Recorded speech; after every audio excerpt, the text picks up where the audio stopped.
Quando presenciamos o sofrimento, nos perguntamos onde está Deus? Principalmente se o sofrimento atinge uma criança, atinge uma pessoa boa, uma pessoa inocente que sofre alguma injustiça, uma catástrofe que afeta milhares de pessoas, ceifando milhares de vidas. Onde está Deus nessa hora? Esse é o assunto que o Dr. Mauro Braga aborda na classe bíblica de hoje. Bom, esta semana parece que o país todo foi surpreendido com uma tragédia pela televisão. Um jogador de futebol, de repente, caminhando, cai, fulminado e morre com um ataque cardíaco. E parece que a televisão não fala de outra coisa. A semana há um certo sensacionalismo, mas a verdade é que algumas perguntas ficam no ar. Algumas perguntas ficam sem resposta para muita gente. E essa manhã eu queria convidá-los para a gente analisar um pouquinho essa questão do sofrimento, da morte, das doenças.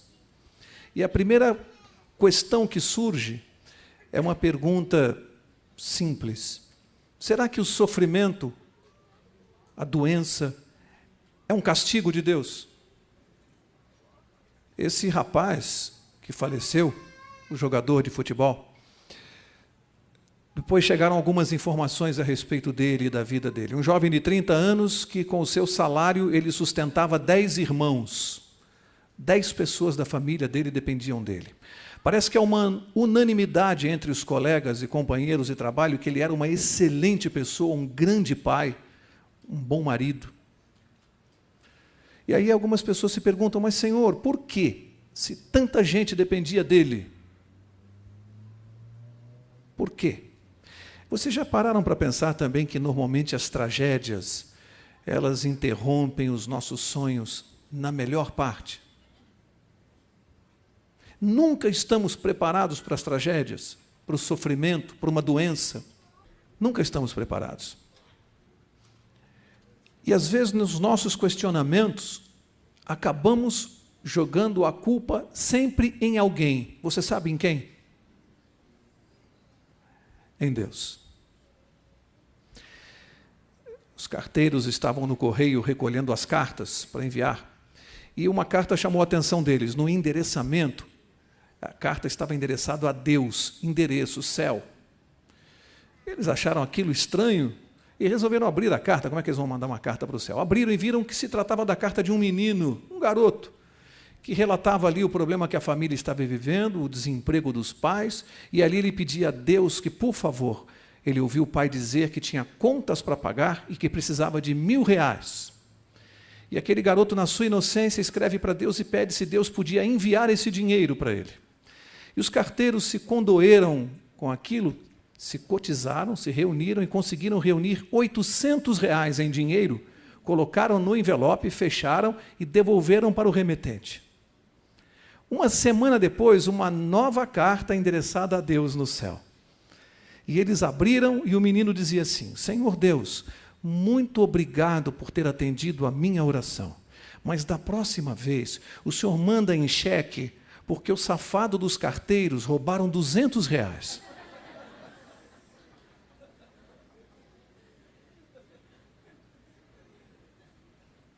Às vezes nós fazemos isso com Deus. Por que eu, Senhor? Essa é a pergunta. Por que justo comigo? Você já ouviu essa pergunta? Eu já ouvi dentro da igreja diversas vezes, muitas vezes eu já ouvi. Por que justo comigo? Há algum tempo atrás eu li um livro chamado Doença é Castigo, do pastor Ruben Sheffield. E nesse livro marcou para mim uma experiência que ele relata de um jovem casal com pouco mais de 20 anos, atuante na igreja, casados há pouco tempo, e a esposa, ao fazer um exame, descobre que está com câncer. E aí ele vai relatando aquela tragédia que nós já conhecemos. Quimioterapia, perda dos cabelos, emagrecimento, envelhecimento, a pessoa vai definhando, e ele vai contando aquilo. A igreja se perguntava sempre, por que justo com eles, pessoas fiéis, que colaboram aqui na igreja? E essa jovem, quando estava já na fase terminal, recebia visita de algumas pessoas da igreja, e no livro o pastor relata alguma destas visitas. algumas dessas visitas. E ele diz assim, foi um diácono da igreja visitá-los, e esse diácono, ao conversar com essa moça para animá-la, ele dizia que ela tinha que entender que aquilo era um apelo definitivo de Deus para ela, porque talvez houvesse na vida dela algum pecado oculto, e que aquilo poderia ser um castigo de Deus para a salvação dela, para que ela acordasse. O diácono diz isso para ela. Quem sabe você tem um pecado oculto na sua vida e você tem que remover esse pecado para você se salvar. E aquela moça sofrendo com a quimioterapia, com a doença, com o desespero, ainda ouve que aquilo é um castigo de Deus. No dia seguinte, uma viúva da igreja vai visitá-la. E essa viúva começou a dizer que ela tinha que ter mais fé, ela tinha que orar pela cura. Ela tinha que orar com fervor. E aquela viúva dizia assim para ela, se você não obteve cura até agora, talvez é porque lhe falte mais fé. E aquela moça, no seu sofrimento, perdendo a vida na quimioterapia, já sabia que ela estava sendo castigada por Deus e agora ouve também que não tem fé. E continuavam as visitas, e uma nova senhora foi visitá-la. E depois de orações, a senhora disse, olha, você precisa entender os planos de Deus para a sua vida. Você deve louvar a Deus também pelo sofrimento. Louve a Deus por esse sofrimento.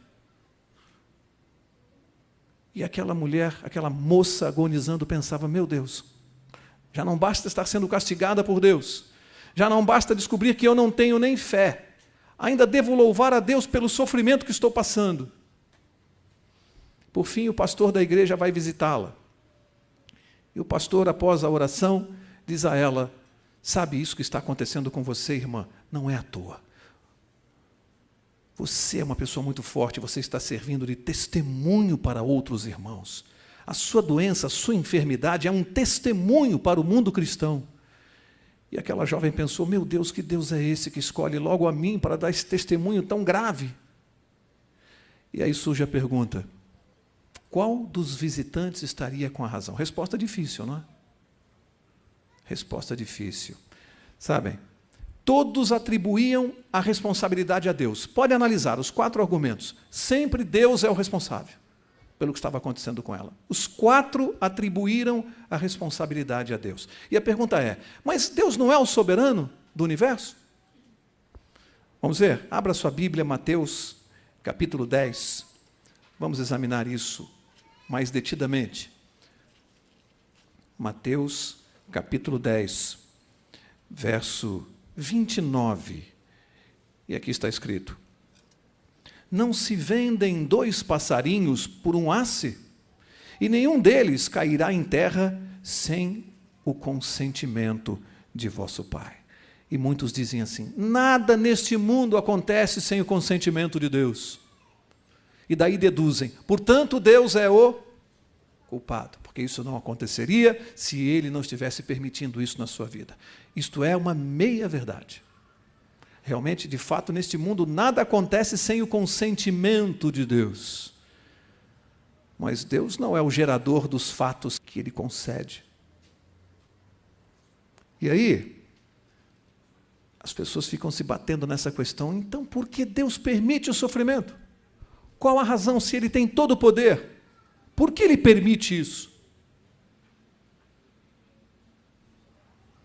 Para entender o sofrimento, irmãos, primeiro é preciso entender Deus. É o que nós vamos fazer rapidamente aqui essa manhã.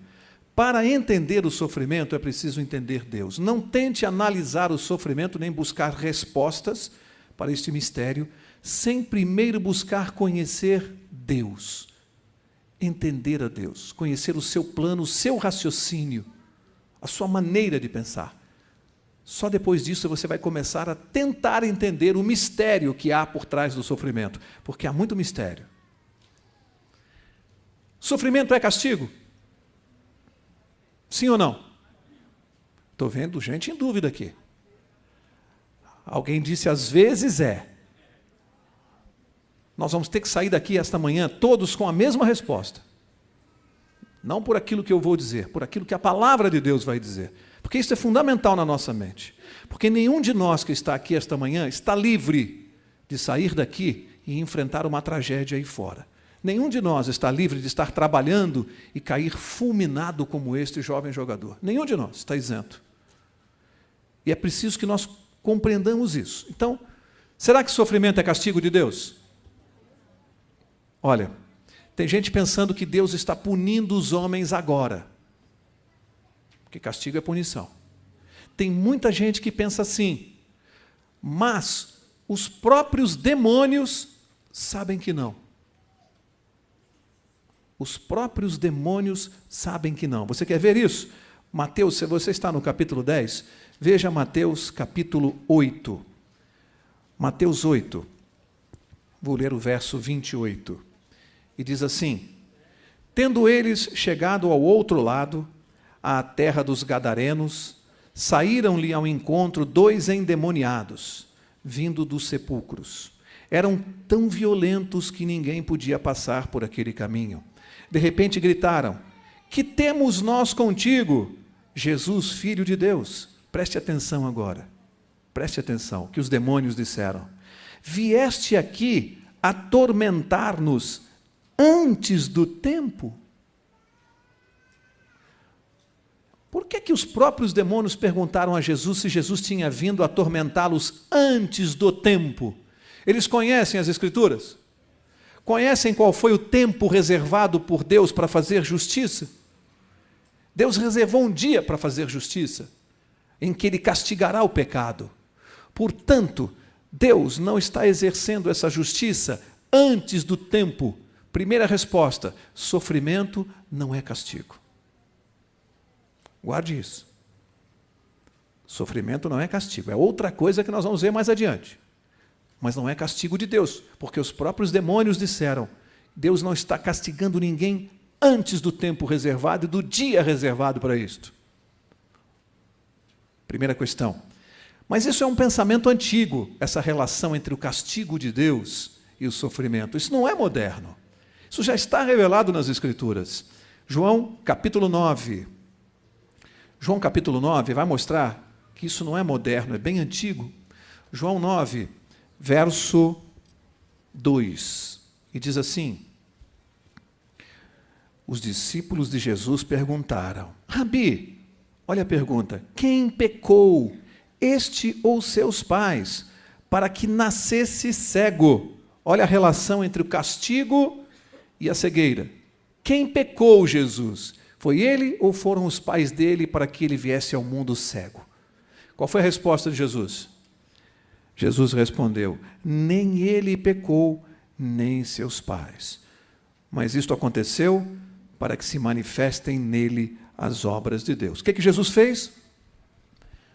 Mostrou claramente que o sofrimento daquele homem não tinha nenhuma relação com o castigo de Deus. Nenhuma relação. Porque Deus não está fazendo juízo antes do tempo. Ele reservou um dia para isso. Deus não está castigando ninguém hoje. Os demônios sabiam disso e disseram isso a Jesus. Sabiam perfeitamente. Se os demônios sabem, nós não temos que saber muito melhor isto e compreender o plano de Deus para nós? Bom, sofrimento não é castigo. Aprendemos isso até agora. Mas sofrimento e morte são consequências naturais do pecado. Isso é outra coisa. Consequências naturais do pecado é uma coisa, castigo de Deus é outra. Muito diferente. Vamos analisar aqui 5 causas principais do sofrimento. 5, pelo menos as 5 principais. Primeira, abre lá, Eclesiastes, capítulo 9. Eu disse que para compreender o sofrimento é preciso primeiro entender a Deus. Eclesiastes, capítulo 9, eu vou ler o verso 2. Diz assim: tudo sucede igualmente a todos. O mesmo sucede ao justo e ao ímpio, ao bom e ao mau, ao puro e ao impuro. Verso 3. Este é o mal que há em tudo que se faz debaixo do sol, que a todos sucede o mesmo. Compreenderam? O mal, ele tem na sua raiz algo de tão desastroso que uma das suas maiores consequências é que ele atinge os justos e os injustos. É uma das características do mal é esta. O mal só é mal quando ele atinge os bons. E quando o mal só atinge os injustos, os ímpios, ele não é mal, ele seria justiça. Justiça é uma coisa, mal é outra. Nós só conseguimos entender a gravidade do mal quando ele atinge os justos. Aí ele efetivamente mostra a sua cara. E é isso que a Bíblia está dizendo. Este é o mal que igualmente sucede aos bons e aos injustos. Primeira característica dele. Então eu preciso compreender isso. Se eu sou uma pessoa fiel a Deus e o mal me atinge, isso é uma revelação da gravidade do mal e Deus não tem nada a ver com isso. O mal está me atingindo em função da sua própria característica principal de malignidade e injustiça. E Deus não tinha outra maneira, ele não conseguiria explicar isto aos anjos no céu quando houve a rebelião, a não ser deixar que o mal mostrasse a sua cara, que o mal desenvolvesse o seu caráter. E nós temos que ver isto hoje, a malignidade do mal.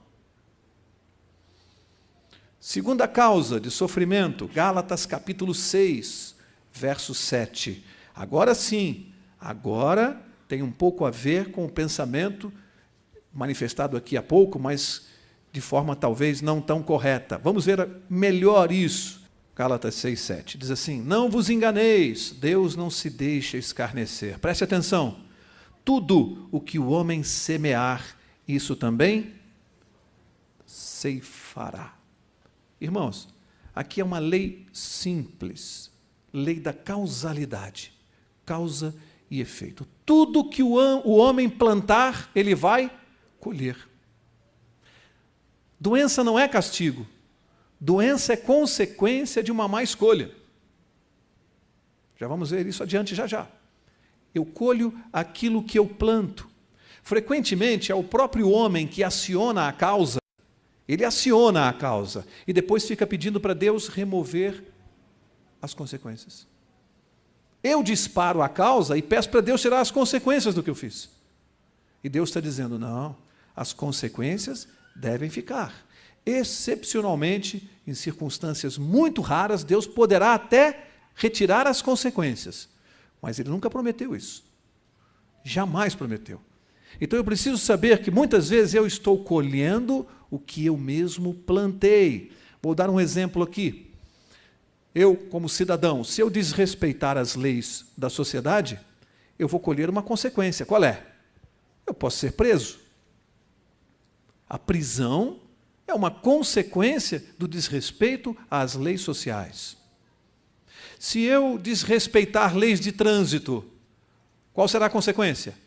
Uma multa, um acidente. Eu desrespeitei e colho a consequência do que eu plantei. Seria justo eu passar no farol vermelho, tomar uma multa quando eu receber lá e ler e falar assim, puxa vida, hein? Deus me castigou. É justo isso? Eu desrespeitei a lei de trânsito, eu fui multado, causa e efeito. E Deus não intervém nesse ponto. Se eu desrespeitar leis de saúde, aqui é o ponto, hein?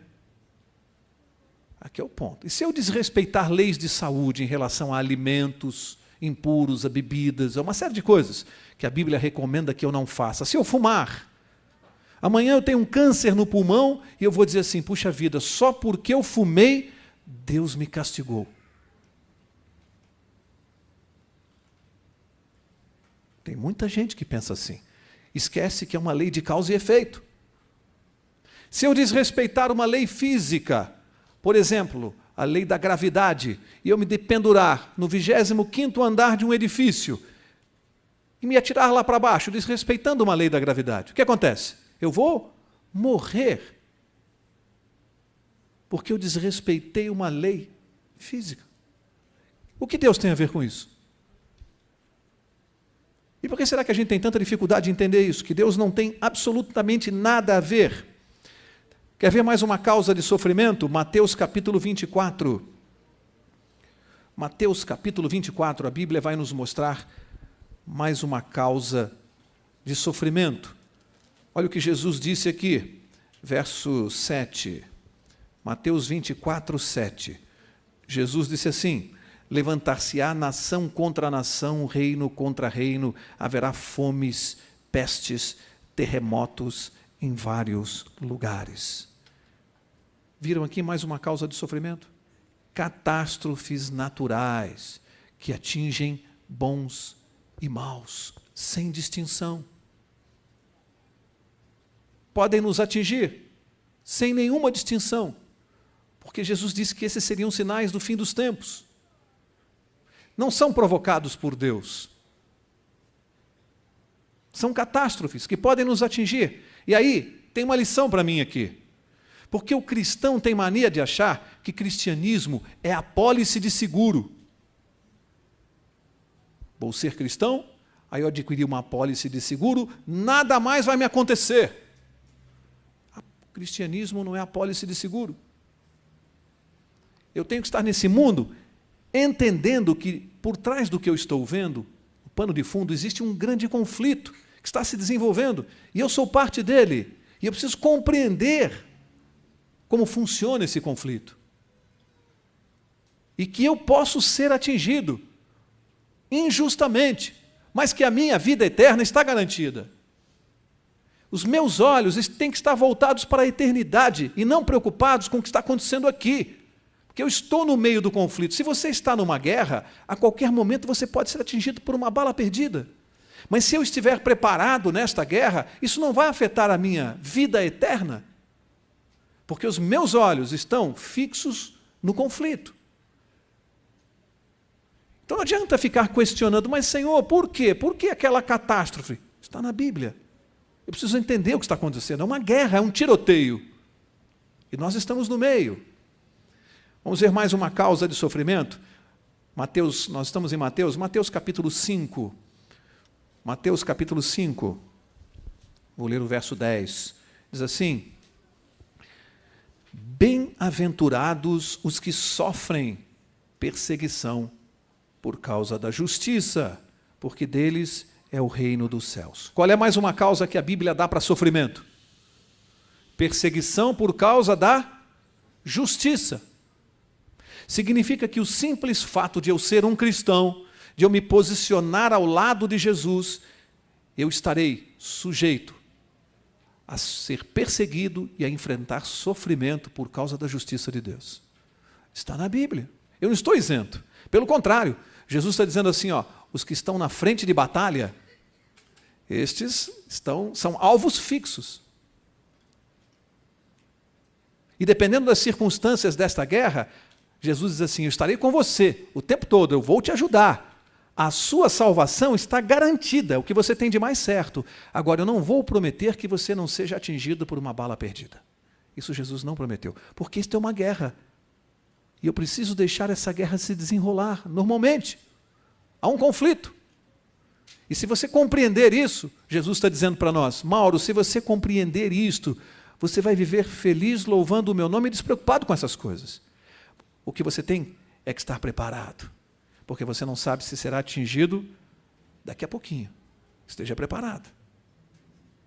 Já pensou, não fosse assim? Eu tenho uma apólice de seguro, fico aí brincando. Na hora que Jesus estiver para voltar e que eu achar que eu me arrependo. Esteja preparado a todos os momentos, a todos os segundos da sua vida. Aquele jovem que morreu no campo de futebol, nós não sabemos a vida espiritual dele. Estaria ele preparado? Eu oro que sim. Eu oro que estivesse. Mas se não estava, acabou para ele. Eu garanto a vocês que quando ele entrou naquele campo de futebol, jamais ele poderia imaginar que não chegaria em casa. Eu garanto para vocês, não fazia parte dos planos dele. Se fizesse, certamente ele não estaria ali. A grande controvérsia do universo. Eu não posso deixar de mostrar para vocês Jó capítulo 1. Já vimos isso tantas vezes, mas eu quero repisar mais um ponto aqui. Jó capítulo 1. É muito conhecido, mas eu quero mostrar apenas uma questão aqui. Nós já conhecemos bem essa história de Jó 1.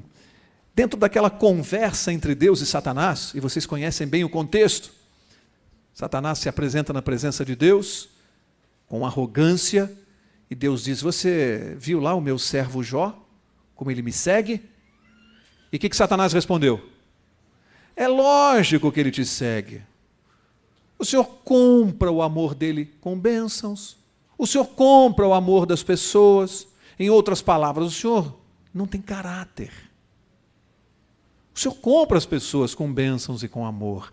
Mas prestem atenção o que Satanás diz para Deus. Verso 11, ele diz assim: mas estende a tua mão e toca-lhe em tudo o que ele tem, e ele certamente blasfemará de ti na tua face. Grave isso aqui, hein? Isso aqui é muito grave, hein?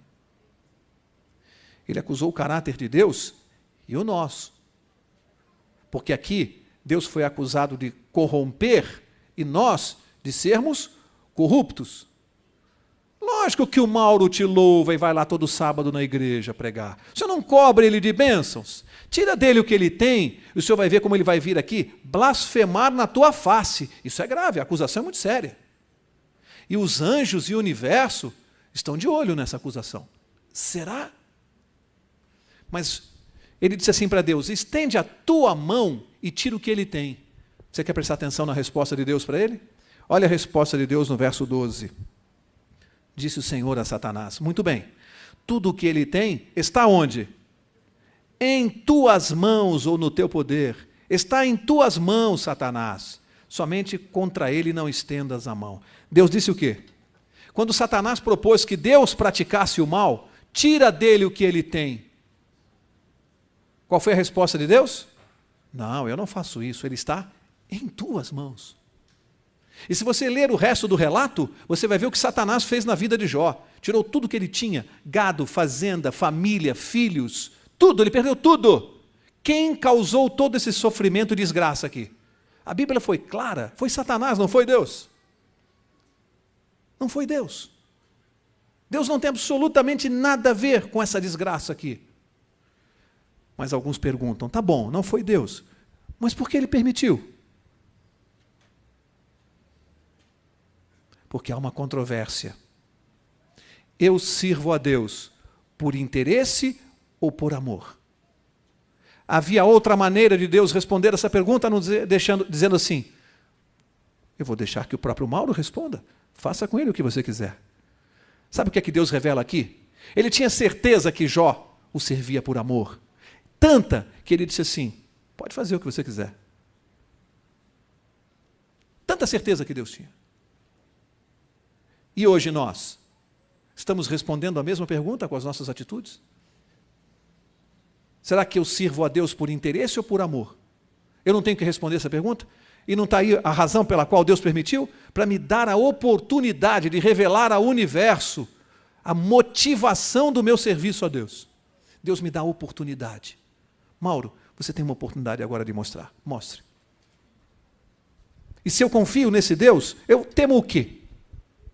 Quando eu sei, pela própria palavra, que as desgraças que vêm para a minha vida não são provocadas por Ele. O meu relacionamento com Ele está perfeito. Não é afetado por isso. Por nada disso afeta o meu relacionamento com Deus. Porque eu sei que não vem dEle. Pelo contrário, eu estou aqui como pivô no meio desse conflito. E eu sou talvez a principal testemunha do céu. Eu sou testemunha do céu. Última causa de sofrimento, Hebreus capítulo 12. Existem outras, eu estou me referindo às principais. Hebreus capítulo 12. Vamos ler aqui o verso 6 de Hebreus 12. E diz assim: porque o Senhor, o que diz a sua Bíblia? Corrige a quem ama. Pode parar. Parece um contrassenso, né? Deus corrige logo a quem Ele ama, mas faz todo sentido.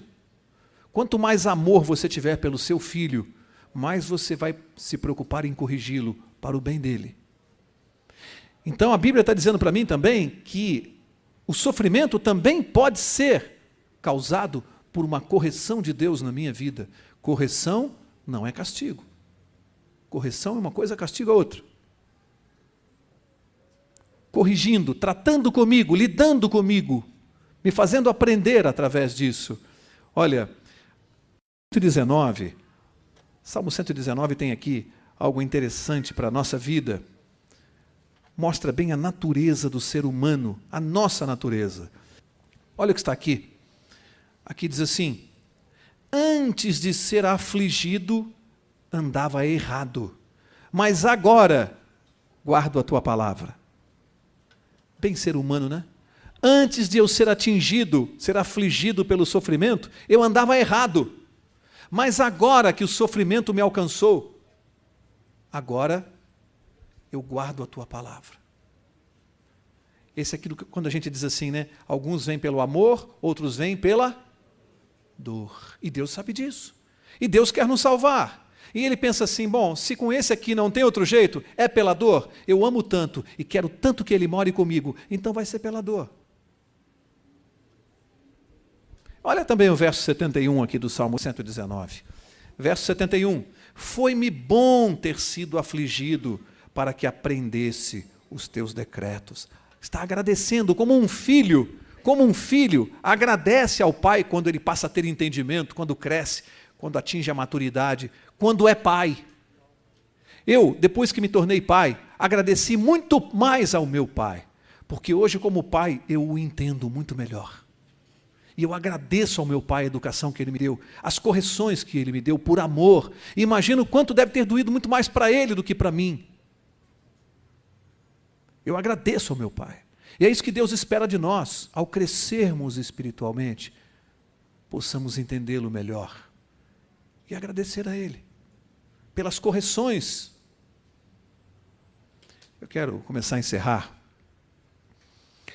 Eu li a história do missionário nos Estados Unidos chamado Fred Adams, e achei uma história interessante desse missionário, porque ele trabalhava muito, atendia muito ao serviço de Deus.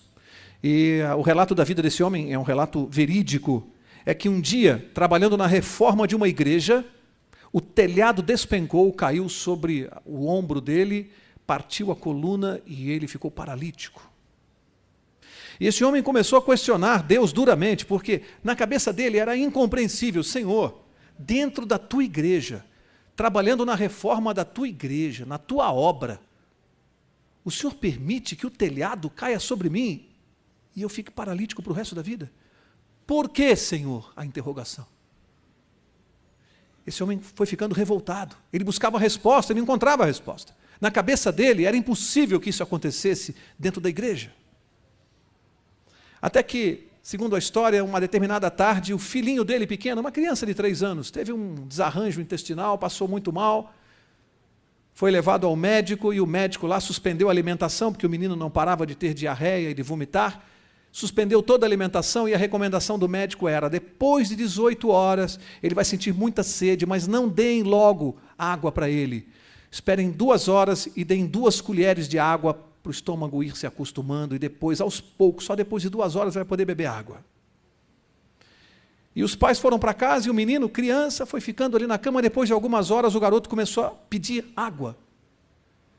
E o pai dizia: filho, não pode dar, o médico disse que você não pode tomar água agora. E o garoto chorava e pingava lágrimas. E o menino olhava para o pai e dizia: pai, eu quero água. E chorava, desesperado porque queria água. E o sofrimento do pai ver que o menino queria água e não podia dar, porque era para o bem dele. E o pai seguiu a orientação do médico. Só que aquele homem paralítico, enquanto via a criança chorar, e o desespero dele de não poder fazer nada, ele entendeu a resposta de Deus. Que ele estava paralítico, sim, e Deus estava chorando desesperado, querendo que ele entendesse. Você vai compreender. Um dia você vai entender. E ele entendeu o sofrimento de Deus. E fez exatamente como o médico mandou: 2 gotas d'água, 2 colheres, depois de 2 horas o copo, e no dia seguinte o garoto corria pela casa, brincando, alegre. E aquele homem paralítico entendeu que um dia ele também vai correr pelo céu, brincando, alegre. Porque há um pai que o ama. Há um conflito, e nem tudo nesse conflito tem explicação. Há mistérios. Nós só vamos saber na eternidade. Deus precisava deixar que o mal mostrasse a sua face, a sua verdadeira face, exatamente como ele é, para que nós pudéssemos ter ojeriza pelo mal. Porque Deus não quer correr o risco de alguns de nós ainda a esta altura do conflito, dizermos assim: mas o pecado não é tão ruim assim quanto dizem. O diabo não é tão feio quanto parece. Deus não pode correr esse risco. E ele está respondendo uma outra pergunta. Por que não destruiu o mal lá no céu, quando a rebelião começou? Sabe, Deus, se tivesse feito isso, certamente os anjos não compreenderiam e não veriam justiça de Deus naquela destruição. Não veriam, não tiveram nenhum contato com o mal, não teriam capacidade de entender a destruição de Deus naquele momento. Seria um ato tirano. Deus prometeu que vai destruir o mal, sim, com certeza Ele vai. Mas numa situação completamente diferente, eu vou dizer qual é: sem nenhuma voz de reprovação dos seres inteligentes. É diferente ou não é? Deus fazer sem nenhuma voz de reprovação. Ele ainda vai dizer assim: e agora? Posso destruir? Posso acabar com o mal? Vocês concordam? Vocês concordam que eu tinha razão? E o universo inteiro dirá: nós concordamos, Senhor, porque agora nós entendemos. Só agora. O plano de Deus é muito melhor do que os nossos planos. E nós temos que aprender a confiar mais a Deus. Vocês já imaginaram o desespero de Jesus no céu? Se Ele pudesse entrar nos hospitais e tirar todos os doentes dos leitos e mandar para casa? Já imaginou a vontade que Ele tem de impedir que as armas disparem? O desespero de impedir que os aviões caiam?